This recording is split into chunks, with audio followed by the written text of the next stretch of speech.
मजहब की खराबी है ना अखलाक की पस्ती। मजहब की खराबी है ना अखलाक की पस्ती, दुनिया के मसाइब का सबब और ही कुछ है। सलाम, नमस्ते, सत श्री अकाल। मैं हूं आपके साथ हर्षिता मिश्रा और आप देख रहे हैं टाइम्स मेल।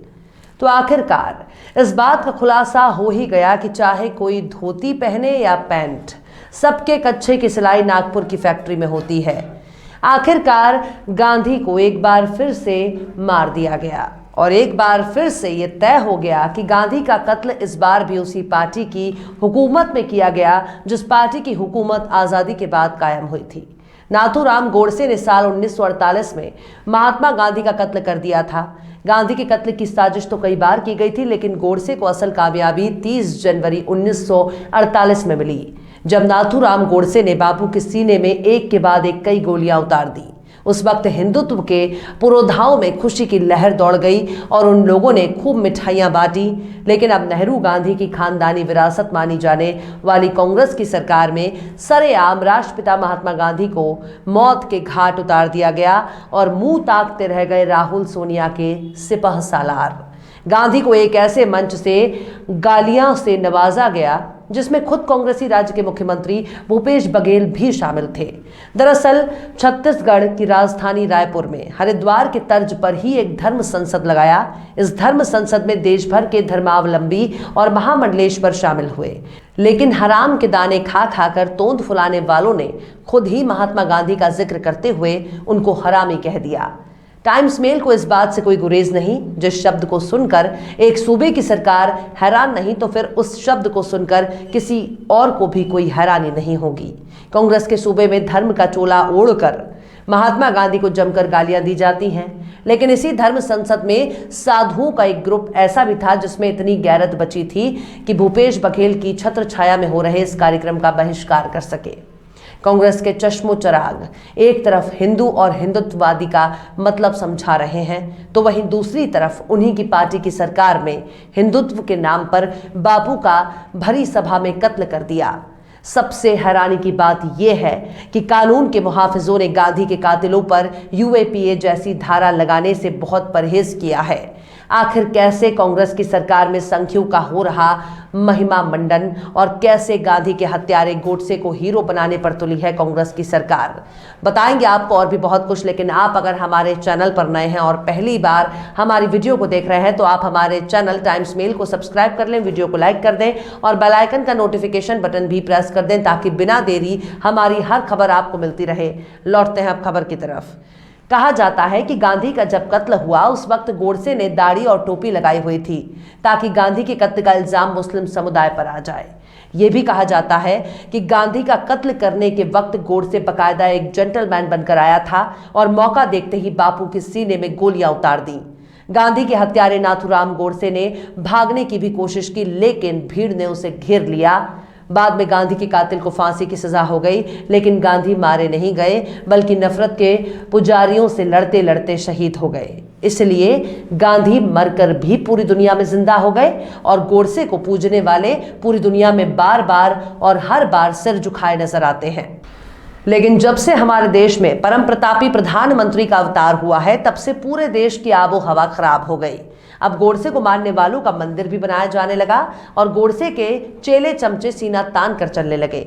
अब गोडसे के नाम का जयकारे लगाने वाले छत्तीसगढ़ के धर्म संसद में पहुंच गए और फिर शुरू हो गया गांधी को गालियां देने का काम।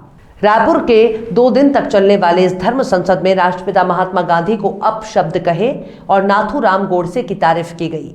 बताया जा रहा है कि इस धर्म संसद में मुख्य संरक्षक राम सुंदर महाराज ने महात्मा गांधी को लेकर अपशब्द कहे। आयोजन में 20 धर्म गुरुओं ने हिस्सा लिया, जिसमें कुछ ने भाषण देते हुए सनातन हिंदुओं को हथियार देने की बात कही। वहीं उनमें से एक ने महात्मा गांधी की हत्या के लिए नाथूराम गोडसे की भी जमकर तारीफ की। मीडिया रिपोर्ट के हवाले से यह भी सुनने में आ रहा है कि रविवार की शाम गांधी के खिलाफ बयान देने वाले संत कालीचरण के खिलाफ शिकायत दर्ज की गई। सबसे हैरान करने वाली बात यह है कि इस धर्म संसद में शामिल होने आए मुख्यमंत्री भूपेश बघेल भी अचानक इस कार्यक्रम से चले गए। यानी ये कहना गलत नहीं होगा कि जिस कार्यक्रम में बापू को गालियां दी गई और गोडसे के नाम पर कसीदे पढ़े गए, उसी कार्यक्रम में कांग्रेसी सूबे के वजीर आला भूपेश बघेल भी मौजूद थे। अच्छा, अब सुनिए कि इस धर्म संसद में कैसे कैसे धर्म की सेवा करने की बात हुई है। धर्म संसद में दिए गए भाषणों में धर्म गुरुओं ने सनातन हिंदुओं से खुद को हथियारबंद करने और हिंदू राष्ट्र की स्थापना के लिए तैयार होने का आग्रह किया। महाराष्ट्र के एक धार्मिक नेता संत कालीचरण ने राष्ट्रपिता महात्मा गांधी के खिलाफ अपमानजनक बयान देते हुए बापू को हरामी कह दिया। गोडसे को अपना सब कुछ मान लेने वाली जमात ने अल्पसंख्यकों पर दुनिया भर के देशों और उनके प्रशासन को कंट्रोल करने की कोशिश करने का इल्जाम भी लगाया। लेकिन जरा ठहरिए, इस धर्म संसद में कोई ऐसा भी था जिसकी नजर में ना तो गोडसे भगवान है और ना ही सावरकर क्रांतिकारी। भारतवर्ष के बड़े बड़े संतों और धर्म रक्षक पुरोधाओं को एक शख्स ऐसा भी था जिसने दिखा दिया कि गलत को गलत और सही को सही कहने के लिए 56 इंच की छाती हो या ना हो, लेकिन 56 इंच का कलेजा जरूर होना चाहिए। गांधी को गाली देना, गोडसे की चरण वंदना करने और भारत को हिंदू राष्ट्र बनाने की बात से नाराज होकर स्वामी स्वरूपानंद ने इस कार्यक्रम का बहिष्कार कर दिया। भारत को हिंदू राष्ट्र बनाने की मांग से खुद को दरकिनार करते हुए स्वामी स्वरूपानंद ने इस कार्यक्रम में कहा कि जहां 30 करोड़ मुसलमान और लगभग 15 करोड़ ईसाई रहते हों, उस देश को आप क्या हिंदू राष्ट्र कहेंगे?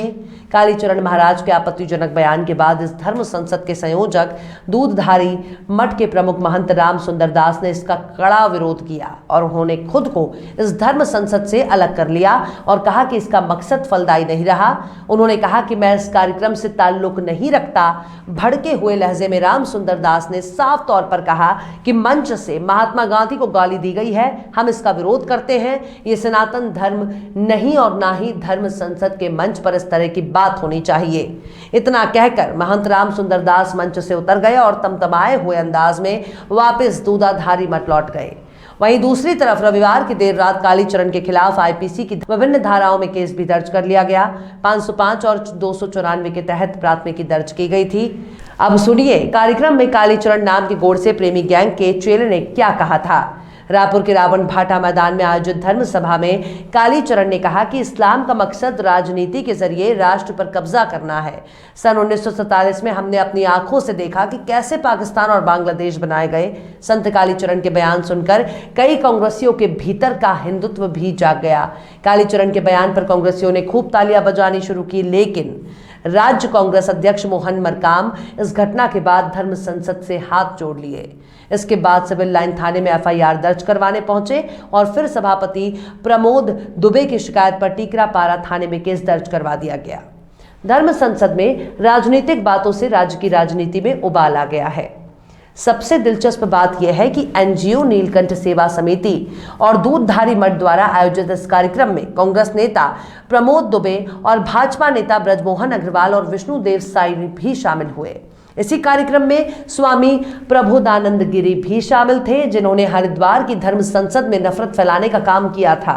लेकिन छत्तीसगढ़ सरकार की पुलिस ने यूएपीए जैसे गंभीर धाराओं में केस दर्ज क्यों नहीं किया? क्या इस देश में यूएपीए जैसी धारा भी किसी के कपड़े देखकर लगाए जाएंगे? सवाल का जवाब है कि हाँ। प्रधानमंत्री मोदी के चश्मे का रंग इस वक्त कांग्रेस और कांग्रेस की सरकारों को बहुत भा गया है। यूं समझ लीजिए, अगर कांग्रेस ने मुसलमानों के हक में कोई बात कह दी तो कांग्रेस का वोटर भी नाराज हो जाएगा और खुद कांग्रेस कई बड़े संघी नेता भी नाराज हो जाएंगे। शायद कांग्रेस अपनी इन हरकतों से देश के लोगों को यही दिखाना चाहती है, भले ही कमल छाप नहीं तो क्या, भले ही कोई धोती पहने या पैंट, लेकिन कच्छा तो हमारा भी नागपुरिया ब्रांड वाला है। तो फिर जोर से बोलो सियाराम की जय।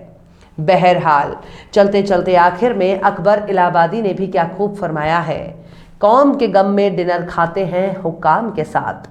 कौम के गम में डिनर खाते हैं हुक्काम के साथ, रंज लीडर को बहुत है मगर आराम के साथ। फिलहाल इस वीडियो में बस इतना ही।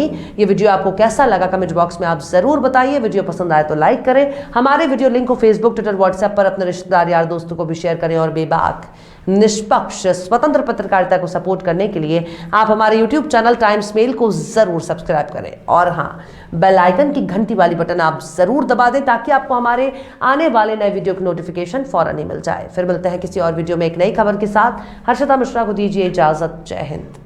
तो देख लिया आपने हमारे इस वीडियो को। हमें उम्मीद है कि आपने हमारे वीडियो को लाइक किया होगा और दूसरों को भी शेयर किया होगा। अगर अभी तक आपने हमारे चैनल टाइम्स मेल को सब्सक्राइब नहीं किया है तो जल्दी से सब्सक्राइब कर दें और बेल आइकन भी प्रेस कर दें।